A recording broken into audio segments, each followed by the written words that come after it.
Okay, we're going to be adding a Gpra for this consumer for the Recovery Support Services program. So first off, before I start in with that, I want to show you a couple of resources that are available for you. To explain each Gpra question, there is something referred to as a question-by-question guide. It goes down through every single question. It explains the intent of the question, additional probes, cross-check, skip pattern. So there's a lot of information in here if you need it. The other thing that I wanted to draw your attention to is there is actually a tool, which is a paper tool. It contains all of the same information that we record in CIMOR on the Gpra. However, it's a little more difficult to follow than the CIMOR version. But in case you can't be on CIMOR when you're asking the questions, you can record it on paper and then transfer it to CIMOR at a later time. Okay, so let's get started here. So we have our consumer, and we are working with Jane Recovery. And so I'm going to click on the Gpra tab, and you will see you have 3 tabs at the top of Gpra: Assessment Gpra RSS, Assessment Gpra 4, Assessment Gpra MAT. And it's defaulting to RSS for me, so that's the one that we want to add today. First thing it's going to ask you is for the intake date. Keep in mind this intake date would be the first date that you could provide services. It is also the date that you cannot backdate your program past this date. So let's put the date of service, the date that we want to put in here. In this case, I'm putting today's date in. Click off of it, and then the next thing that you'll see at the top of the page, it is already populated with the mental health screen because I did the mental health screening. It says, yes, this person's screen positive. That's why you should always put the mental health screen and the KJ in before you do this. Next, we're going to go down through. It's going to auto-populate with some information. It can't auto-populate with Alaskan race or American Indian, so you will have to ask those questions. Then as we move down, there's quite a bit of a skip pattern in this. The first question that you will need to ask is, have you ever served in the Armed Forces and Reserves or National Guard? If served, what area did you recently serve? And just so you know, if you answer no, you can default on the rest of the questions. If you answer yes, you'll have to ask the rest of the questions and record the data. The next question you would need to ask is A6, and that is, has anyone in your family or someone close to you on active duty or in the reserves or guard currently, or separated or retired? And so I'm going to put no on this. If I answered yes, then we would need to put down who that person was, relationship to you, and then you'll ask these questions about their deployment and what happened to them in the service. So I'm going to move on to the next page. You do need to put at least one piece in each of these sections. So recovery support, and then one piece over here on this side, and that's really all you need. This is the information about what you're planning to do. I suggest you just have recovery support here, recovery coaching, or self-help group, or spiritual support, or housing, whatever the piece is. It's not really needed in this version of the RSS. Next tab is drug and alcohol. You will need to ask all of these questions. And the way all of these work is you're going to ask about something that happened during the last 30 days. So during the past 30 days, on how many days have you used any alcohol? alcohol to intoxication 5 or plus drinks in one setting. Alcohol to intoxication 4 or fewer drinks felt high. So if the answer to this one is 0, then you could actually leave these two blank because you're not going to have anything in those either. Next question is, during the last 30, did you use any illegal drugs? The next section is, did you use alcohol and drugs on the same day? Obviously, this is going to be 0 because we don't have any of the others. And then we're going to go down through.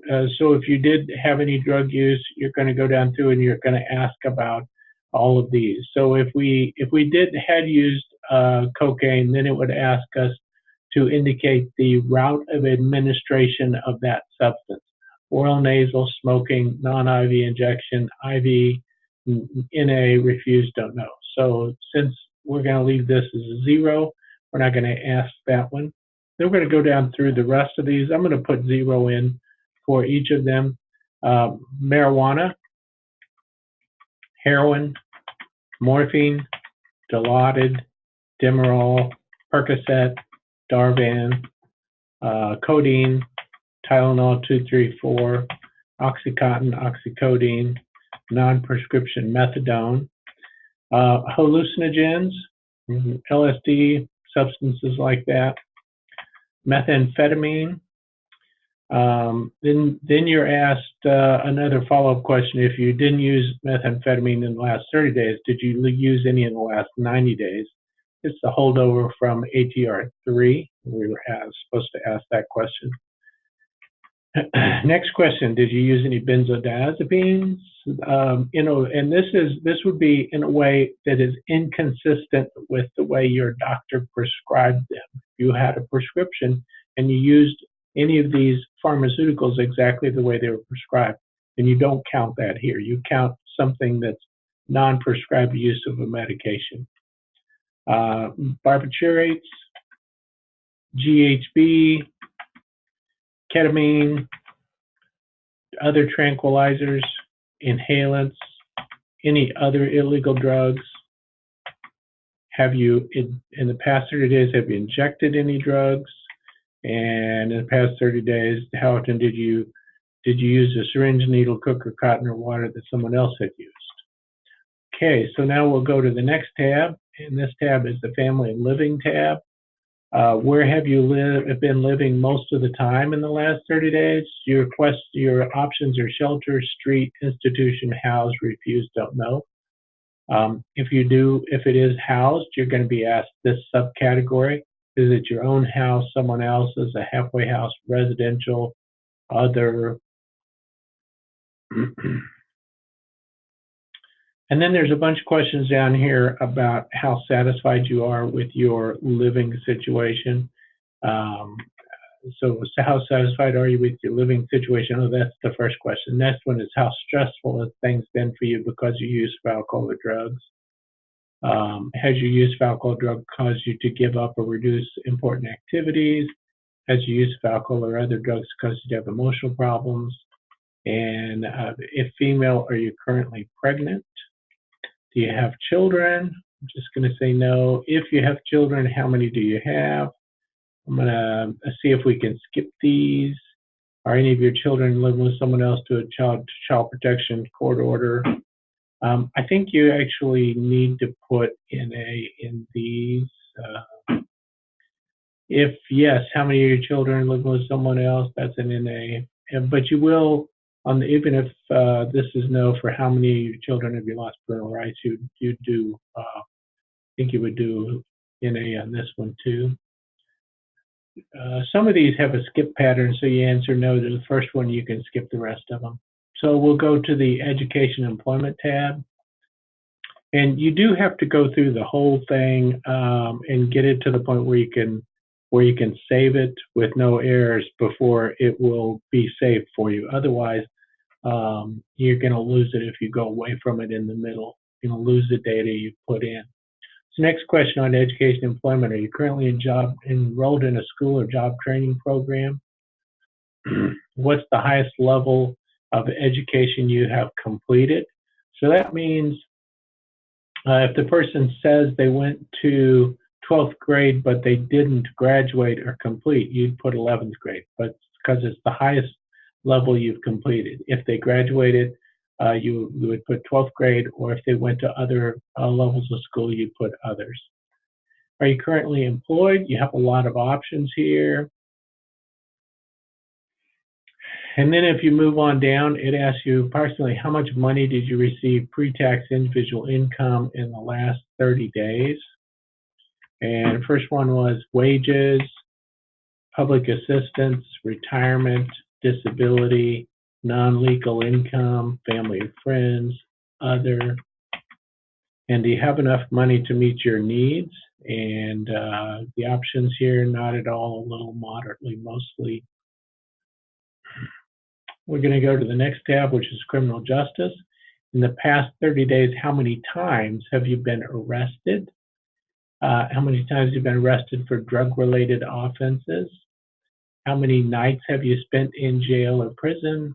How many times have you committed a crime? Just so you know, this one is correlated with the number of days of use of an illegal substance. So a number of days you've used an illegal substance, this needs to match that number. Are you currently awaiting charges, trial, or sentencing? Are you currently on probation or parole? Next tab is mental and physical. First question, how would you rate your overall health right now? Goes from excellent to poor and refused and don't know. And now we're going to be asking about, in the last 30 days, did a person receive inpatient treatment, outpatient treatment, or emergency room treatment for either a physical complaint, mental or emotional difficulties, or alcohol or substance abuse? If there's a yes, then you have to specify number of nights or number of times. I'm going to go through these and put no's in each of them. Next question is a question about sexual activity. I'm recommending you don't ask these questions. You can put refuse, don't know, or just no on that one. And then you can skip down to the question about, have you been treated for HIV? And if you've, or been tested for HIV, not treated, tested for HIV, do you know the results of your HIV testing? And it's not asking for what the results are, it's just asking if you know, if you've been tested and if you know. The next questions are about, it's asking about quality of life, how satisfied are you with your health, do you have enough energy for everyday life, how satisfied are you with your ability to perform daily activities, how satisfied with you are you with yourself. Next, it's asking questions about, in the last 30, not due to use of alcohol or drugs, how many days have you experienced serious depression, serious anxiety or tension, experienced hallucinations, trouble understanding, concentrating, or remembering, trouble controlling violent behavior? How many times did you attempt suicide in the past 30? How many days been prescribed medication? So this would be the number of days. Let's say I have a prescription for Prozac and I've taken it on 30 of the last 30 days, you'd put 30 in there. How much have you been bothered by these psychological, emotional problems in the last 30 days? So drop down. The screen at the bottom is basically a trauma screen. So have you ever experienced violence or trauma in any setting? If you do answer no to this first one, you can skip these and go to the last one. If you answer yes to this one, then you're going to be asking, have you had nightmares or thought about it? Tried hard not to think about it, went out of your way to avoid situations that remind you, were constantly on guard, watchful, or easily startled, felt numb and detached from others. But if you answer no to that one, you can skip these and you can go down to the next one, down the last one on this. In the past 30 days, how often have you been hit, kicked, slapped, or otherwise physically hurt. And I'm going to put a never in there. And we'll go back to the top of the page, and we'll go to the social tab. So here it's asking questions about social activities. So in the past 30 days, did you attend any voluntary self-help groups for recovery that were not affiliated with religious or faith organizations? So that means things like AA, if you said yes, how many times? And then in the past 30 days, did you attend any religious faith-affiliated recovery self-help groups? That would be Celebrate Recovery. Say yes, if yes, how many times? In the past 30, did you attend any meetings of organizations that support recovery other than the organizations described above? Yes, I went to the Springfield Recovery Community Center 4 times.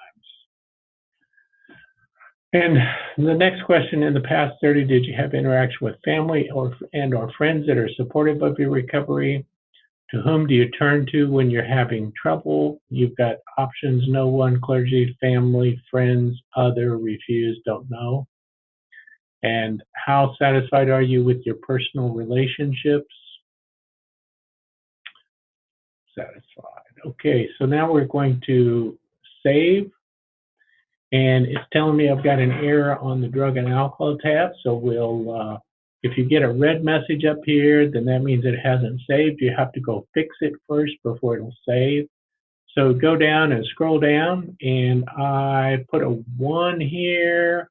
So the code down here says, this is interesting, B2F cannot be greater than B1C. So I put a 1 here, indicating that I had used methamphetamine 1 day in the last 30.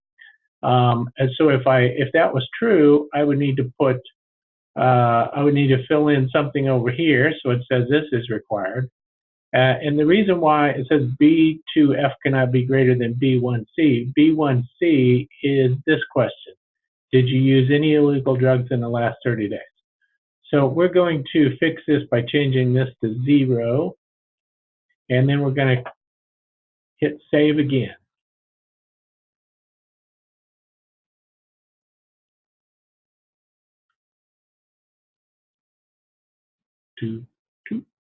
When you get to this screen where it says print, all that kind of stuff, or cancel, that means when you see this screen, that means it's saved. If you're not positive, hit cancel here, go in here. Now you see your intake that you just put in the system.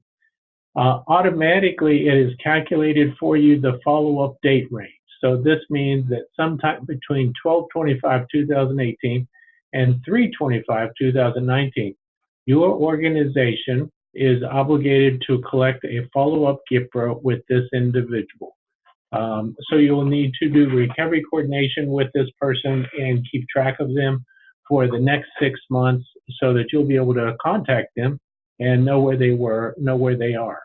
At that point in time, this will change to a hyperlink, and you'll be able to click on and create a follow-up Gpra, which is pretty much the same questions you just asked the person, with another couple of questions at the end, including, are you still receiving services, and a few other questions like that. And you won't have to do the demographics again. Okay, so that's the Gpra.